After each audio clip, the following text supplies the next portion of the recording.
is the most dangerous man in the Middle East and why? Well, it's quite obvious now with the multiple Arab assassination attempts, including 2 just yesterday. We'll unpack it all right here in just 1 second. I'm Joshua. This is the Israel Guys.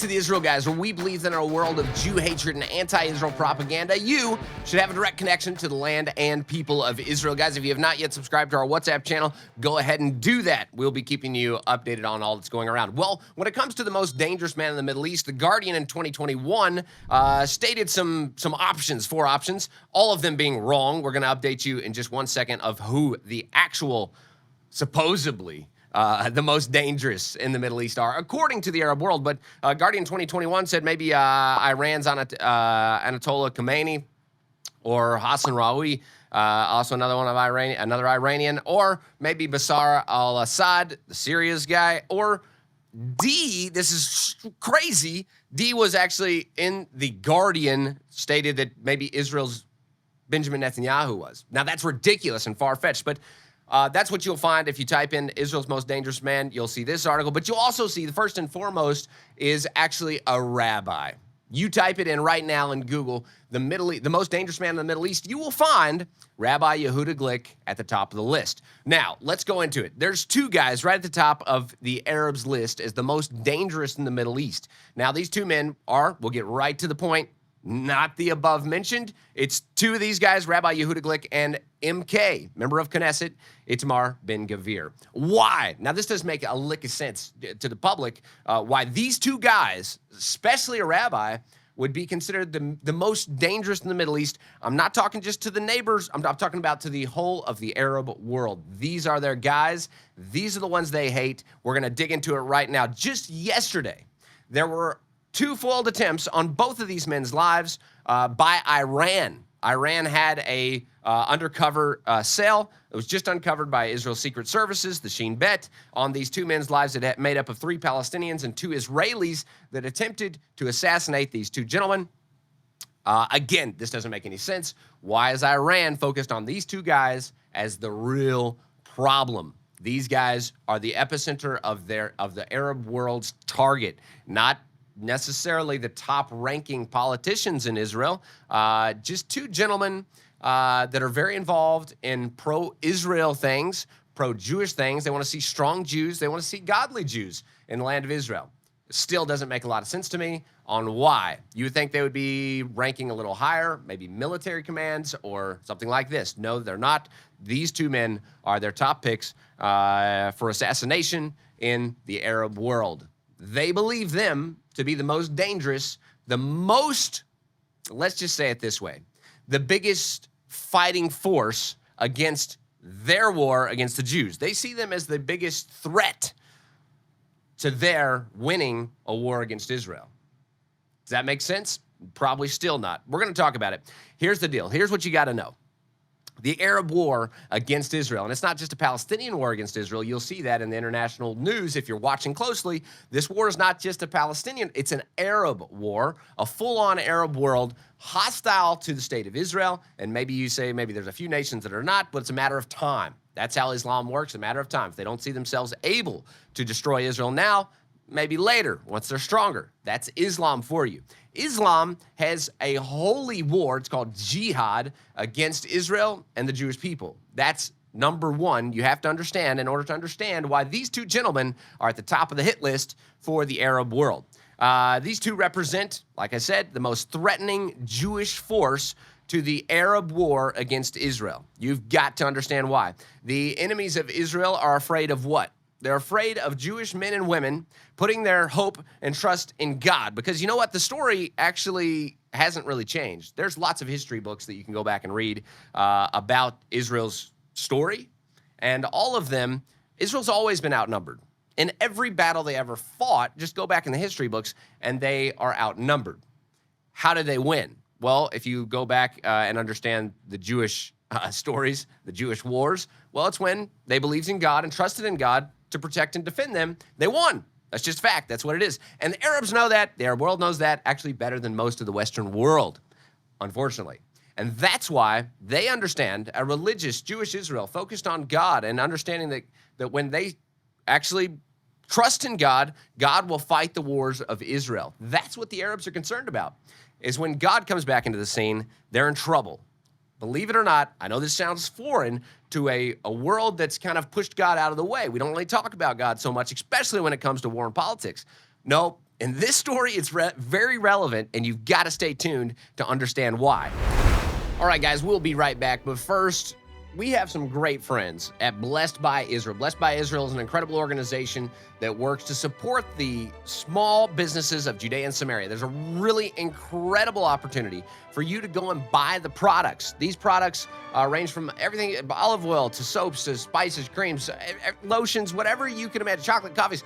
Incredible ways to come in and support the communities of Judea and Samaria. These are small little businesses throughout Judea and Samaria. This is one of the best ways that I can ever even think of for us, those that support Israel, to come in and support in such a tactical a way of supporting those small businesses. Guys, go to Blessed by Israel. That's BUYIsrael.com right now to help support the small businesses of Judea and Samaria. Don't go to the big companies. We're going straight to the heart of it, right to these small family-owned businesses. These are the guys that we need to support, and this is how to start this grassroots movement of support for these small companies, these small family-owned businesses right here in the heart of Judea and Samaria. Go make a massive impact right now at Blessed by Israel. That's BUYIsrael.com. Link in the description below. Arabs understand it because they're very connected to their religion, and they've seen it time and time again. 1967, well, let's just go back. 1948, miraculous. How in the world did 600,000 Jews defeat 40 million Arabs? Yeah, that's the legit numbers. 600,000 Jews in the newly created 1948 state of Israel and 40 million Arabs around them, and the Jewish people win. Well, you just have to put God in the picture in order to make it work. And the Arabs did put God in the picture, and they understood that this was miraculous, and they backed off a little. And then they came back because they thought, they're weak again. And they came back in 1967. And what happened? Well, another one of those ridiculous, unbelievable, impossible miracles happened, and God fights the wars of Israel yet again.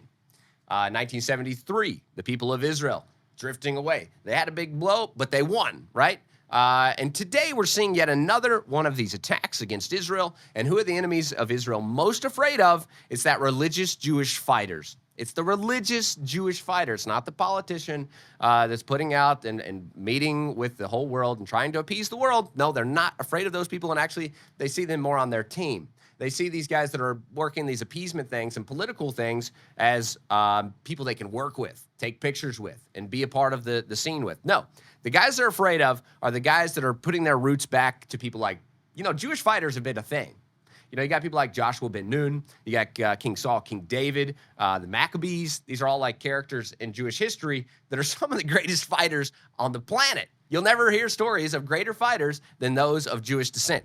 Jewish fighters are hands down the best fighters that you will ever run into in any history book anywhere on the planet. You'll never get battles that describe battles like Jewish fighters against the rest of the world. Okay, so now understanding that backdrop may give you a little hint of an understanding of what's going on into a religious Arab world that's fighting a holy war against a Jewish world that's now getting away from, there's a movement in Israel that's getting away from a political-driven, without God kind of a mentality to a God-centered, we're back in the land like was promised to us before by God.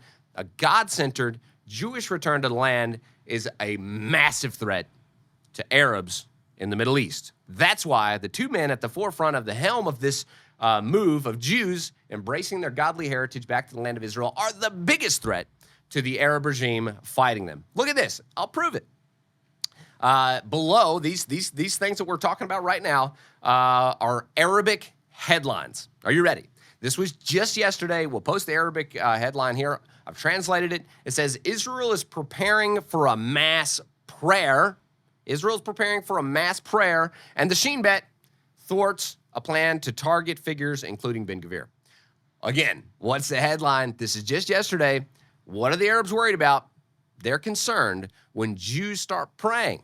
Now, if you still don't believe me, this is their headline just yesterday. They're concerned Jews are about mass prayer. Oh, boy, what's going on? When Jews start praying, this is going to be a problem. What are they also concerned about? They're also concerned about Jews praying on the Temple Mount. Why would they be concerned with Jews praying on the Temple Mount? Because they obviously believe that when a Jew prays on the Temple Mount, there's a God in heaven who hears and then follows through. Otherwise, it wouldn't make any big difference, right? They're concerned about that. And the Arab world every single day is talking about Jews that are talking about rebuilding a third temple. That represents these two figures. Ben Gvir and Rabbi Yehuda Glick represent two figures that are incessantly talking about Jewish return to the Temple Mount and Jews rebuilding a third temple.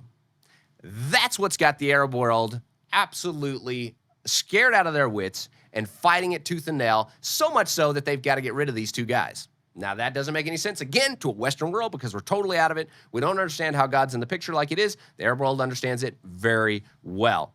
Here we go again. Israel's preparing mass prayer. That's a problem for the Arab world because they see Israel returning in a godly focus. And once Israel puts God into the picture, the Arab world better watch out. All the enemies of Israel better watch out because they know the history better than any of you listening for the most part. They've been a part of the story. They've seen the wars of Israel, and they've seen God fight for Israel. Okay, here's an Arab news outlet that 2009 said that Israel, 2/3 of Israeli public want a third temple to be built. So, little interesting note that the Arabs are actually watching and seeing that as kind of their timeline. This is the time tick. Once the Israelis, they know what's going to happen, and they're very afraid of that.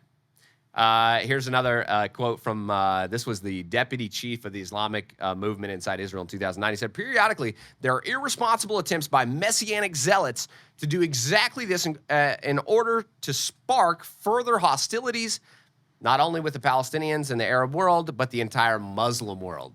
Get that. You got to get it, guys. It doesn't make any sense again, but you got to get it that the Messianic Zealots are the biggest threat to the Islamic regime. Not just the Arab world, but the entire Muslim world is zoned in, and their biggest enemy is Messianic Zealots. Most people put those two guys in the category as Messianic Zealots, people that desire to see God's kingdom on earth now. They're pressing forward in this realm. Again, just fascinating that this is, again, the biggest threat to the Arabs. Just this week at the UN General Assembly, guess who met together? Well, Saudi Arabia, the European Union, Arab League, Egypt, Jordan, and they all proclaimed a peace day. What was this peace day aimed at? The peace day was aimed at invigorating the Palestinian peace process and pushing to a two-state solution. Okay? Why are they pushing this so vigorously just this week? Because they want to stop a Jewish connection back to the homeland. Right? They want to stop Jews from being able to go to the Temple Mount. They're trying to get the Temple Mount into the hands of the Saudis. Now, this is ridiculous. The Arab world is playing a holy war, fighting a holy war against the Jews. And today, the Jews are actually fighting back. And this is what we see with these two gentlemen at the lead. Egypt, we're talking about just this week as well. Egypt's foreign ministry sent a message to Israel calling them to immediately stop any actions that would provoke the feelings, talk about feelings, here we go, provoke the feelings of millions of Muslims around the world and stroke violence in the occupied Palestinian territories. That's from Egypt's foreign ministry. There's no such thing as occupied Palestinian territories. If you don't understand that, go back and watch some more shows. We will explain that on other shows. They're talking about hurting the feelings of millions of Muslims by Jews going up to the Temple Mount. That's the backdrop of this statement. Followed up, Saudi Arabia's foreign ministry also called Israel's allowing Jews to walk on the Temple Mount. They call it storm the Temple Mount, a blatant violation of international norms and conventions and provocations to the feelings of Muslims across the world. Ridiculous. These foreign ministries are concerned with the feelings of millions of Muslims around the world because Jews, they say, are storming the Temple Mount. Go online and look at any videos. If you ever find a video of Jews actually storming, what do you picture storming? I picture like people running and taking and busting down doors. No, Jews are literally, I'm telling you, they're very afraid. They're very much afraid of this group of Jewish people with these two men at the helm that walk around the Temple Mount nearly every day. These guys are their most feared enemies, and they're literally, they don't have that many numbers with them. Itamar Ben-Gvir has quite a following in Israel. Rabbi Yehuda Glick has people around him, but we're not talking about the whole of the state of Israel. We're talking about, going up to the Temple Mount in 1 year, 800,000 people, something like that. We're not talking about millions and millions and millions of people. And this is their biggest enemy. They're not concerned about the numbers of the enemy. They're concerned about them connecting to God and then fighting a holy war back at them. That makes sense now, right? All right, guys, in conclusion, if you think the Arab world and their war against the Jewish people is political, go ahead and think again. It's a religious war, and it's obvious to see, again, and just look. It's very obvious. Look at what they say themselves, and look who they hate the most. It's the religious Jewish person. Obvious with the assassination attempts yesterday, and both of these men have had plenty of assassination attempts before yesterday. These are serious. Rabbi Yehuda Glick received and nearly was killed. He was actually shot by a radical Islamist, a jihadist. He was survived, thank God. The terrorist died. Rabbi Yehuda Glick is alive and well and continuing his work of promoting religious Jewish views throughout Israel in connection to the Temple Mount. So again, even in the West, the radical Islamic regime and their tactic of demonizing religious Jews has worked. And that's really sad. But the whole world sees religious Jews as the problem, and they're not seeing the Arab jihadist as the problem. So no longer the nuclear Iran or the Hezbollah run Lebanon or the terror run Gaza Strip. They're not the problem anymore in the Western media.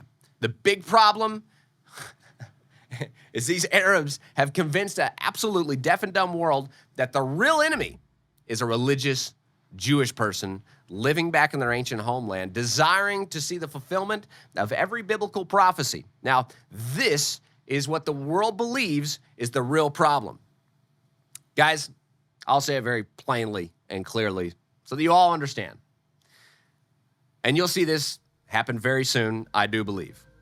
Israel will trounce every single one of her enemies, and yes, they will rebuild a third temple exactly where it was before. That's just the way it is. And again, if you don't believe me, just look at the enemies of Israel and see what they're most afraid about. It's exactly that. And that's exactly what's coming. Guys, as always, don't forget to subscribe, get in the conversation, get into the comments below. Let me know what you think about what we talked about today. And as always, tune out the fake news and tune into what is actually happening. Guys, this stuff's actually happening here in the land of Israel. Don't forget, we'll be back every Monday through Friday with your direct connection to the land and people